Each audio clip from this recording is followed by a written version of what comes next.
Today we are going to do our earthquake experiment. If you did not watch the Study Jams video from yesterday, please go do that now. So here is a picture of earthquakes that have happened within the last day or so. You'll notice that most of the earthquakes have happened on the West Coast over by California, but there have been a couple in Oklahoma, which is not far from us. And you might be thinking, do we get earthquakes here in Missouri? The answer to that is yes. There is a fault line called the New Madrid Fault that runs down the Boot Hill of Missouri, which is on the eastern side of Missouri. And you can see that in this picture here. The darker orange color closer to red means that it's felt stronger there. And as it distributes out, then of course the coloring gets lighter yellow and more lighter yellow. But we have felt the earthquake here in Branson before when the New Madrid Fault has shaken. So let's look back at the earthquakes that happened yesterday. You can see that they had the magnitudes of 2.7, 2.5, 2.7, 2.5. So what does that mean on the Richter scale? So here's the Richter scale, and you can see that anything below a 5.5 is often felt, but it only causes minor damage. It's anything above a 5.5 that starts to damage buildings. And that's what we're going to experiment about today. So for the experiment, you're going to need 15 pieces of spaghetti, 20 mini marshmallows, and a pan of prepared Jell-O. Before you begin, I want you to watch this video about structural engineering that will help you with your design of your building. Okay, so we are here in the Structural Engineering and Earthquake Simulation Laboratory at the University of Buffalo. And what we do here actually is simulate earthquakes.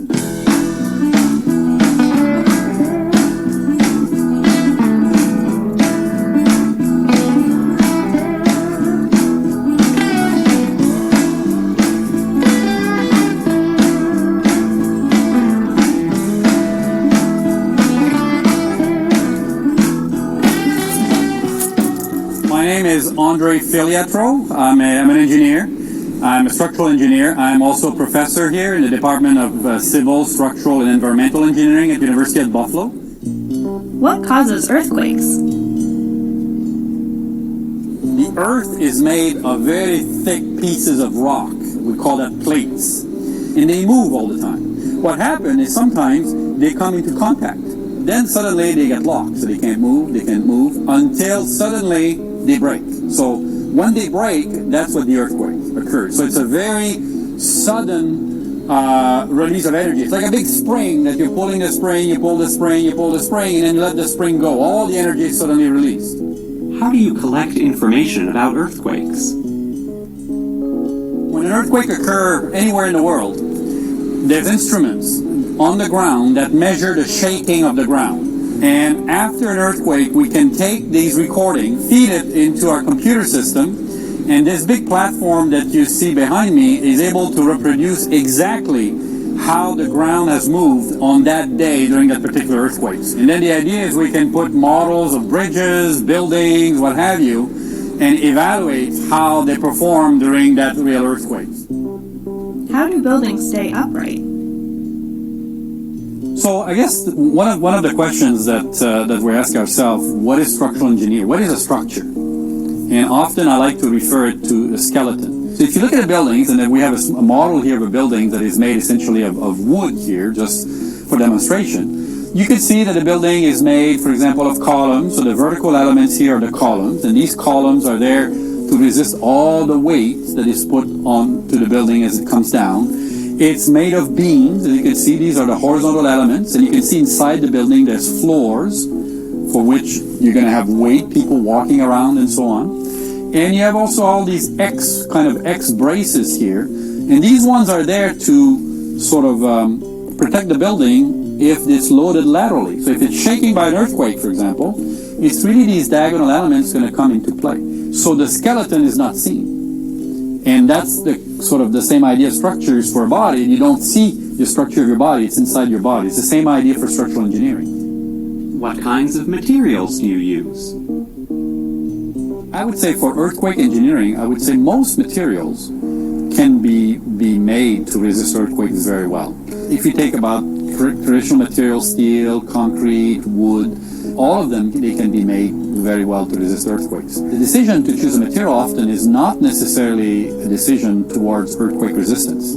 Most of the time it's cost. In the region where the building is going to be built, could be a country, could be a state, is the material available? What material is most available? Which one is the cheapest to get?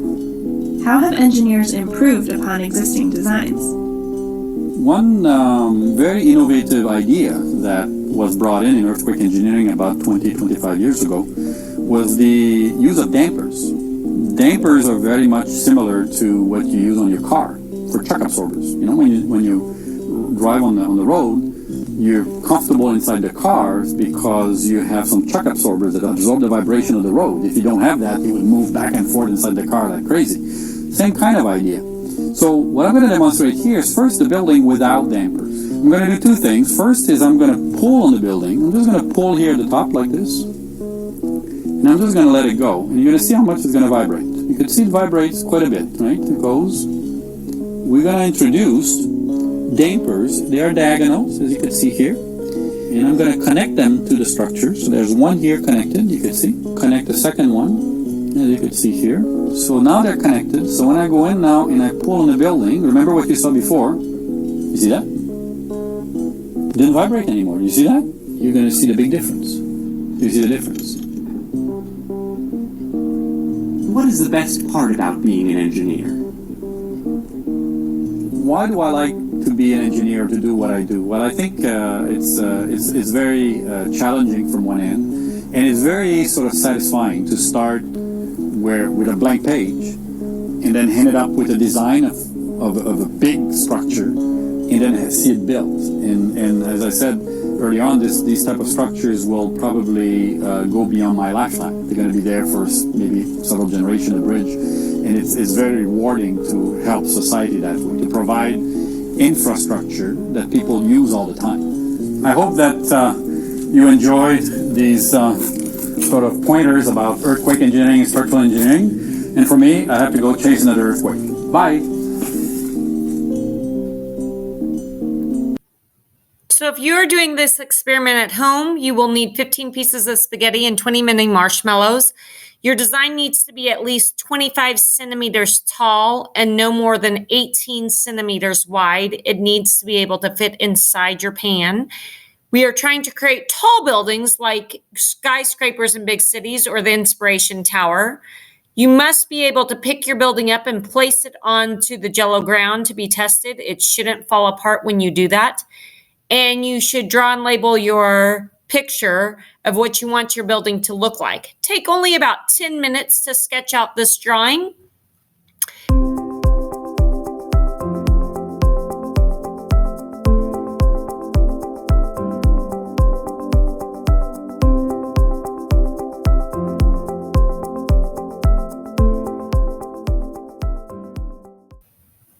When your building is built, place it on your Jell-O and then you will shake it. Make sure you have someone time you as you shake, and your time stops either when your building collapses or it goes off the pan. For those of you that are not building at home, please pay attention to the structures that were built here and see what components help them to stand and survive against the earthquake and what components they could do better in the future. This is structure 1. You did it, 25 centimeters on the dot. So their tower qualifies for being tested. You ready?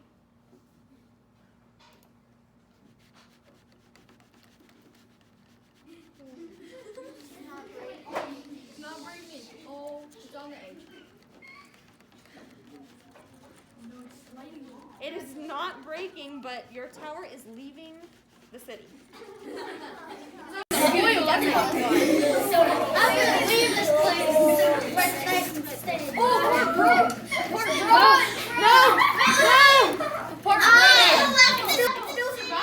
Okay, we're gonna pause your time at 29 seconds. This is structure 2. What components are different in their structure versus the first one? Width requirement. We're gonna test their height. Sorry, you were at 24 centimeters, so you guys were barely off, but we're gonna test it. We're gonna test it. Maybe that's something you would want to change for next time, but you were really close. You ready for this? Yes. Here we go.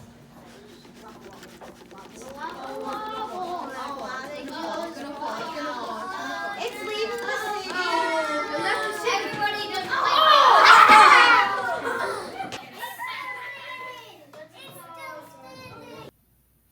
Here's the third structure. Notice what components are different from the first two.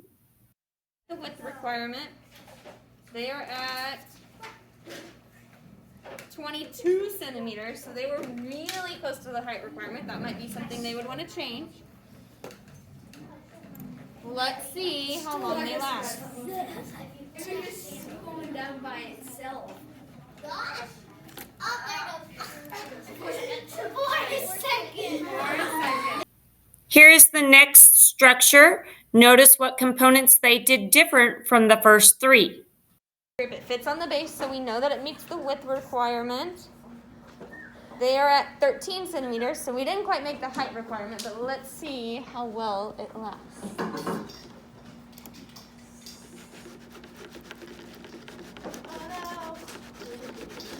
How is it still standing? Be brave. Be brave. No, don't run away. Don't run away. Don't run away. They're ready. It's running away. It's living New York. It's running. It left the city. Okay, we're gonna pause you at 20. This was the fifth and final group. Notice what components are different from their structure versus the other four. Doesn't quite fit on the base, so we know it's a little too wide, but they do make the height requirement. So they've got height, they just didn't get the fit. Are you ready? Okay. Oh, it's wobbling. It's leaving the city. Of course. Oh no, it's gonna last. The Jello's staying. The Jello is breaking. The Jello. You guys, why did they build their house on the lake? I think it's gonna bring us a lake. I swear. It's higher than everybody's. What? Oh, that's all. Okay, we're gonna count it off. So think about the following. Looking back at each group's design, which building lasted the longest? And what was the shape of the building that did last the longest? What made it different from the other buildings? Now go fill out your CER boxes. Remember, evidence should be coming from the video, either the video about the scientist that was talking about the building structures or from the experiment that was shown.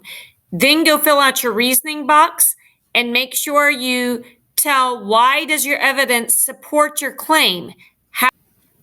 Also, if you did the experiment, go to page 2 and add a picture of your structure and how long your structure stayed standing.